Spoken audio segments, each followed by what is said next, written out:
తల్లిదండ్రులు వీళ్ళ లైఫ్లో ఏ తప్పు చేయనట్టు, వాళ్ళు కూడా టీనేజు లేకపోతే ఆ యంగ్ ఏజ్ని దాటుకునే కదా వచ్చారు.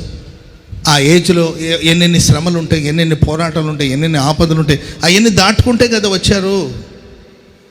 సో ఆ పరిస్థితిలో ఉన్నప్పుడు ఆ మార్గం గుండా వచ్చిన నీవు, అరే నేను కూడా ఇలాంటి మార్గం గుండా వెళ్ళినప్పుడు నేను కింద పడి మీద పడి చాలా తిప్పలు పడి బాధలు పడ్డాను నాన్న.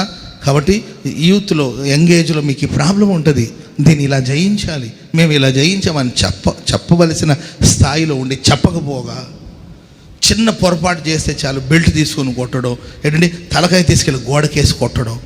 అర్థమైంది? నేను అంటాను, అమ్మ నీవు ఈ మార్గం గుండా నడవలేదా? నీకు ఇలాంటి పరిస్థితి రాలేదా? నీకు ఇలాంటి శోధన రాలేదా? ఇలాంటి పరీక్ష నీకు రాలేదా? ఆ పరీక్షలు నువ్వు ఎలా జయించావు చెప్పు, నీ బిడ్డకు చెప్పు.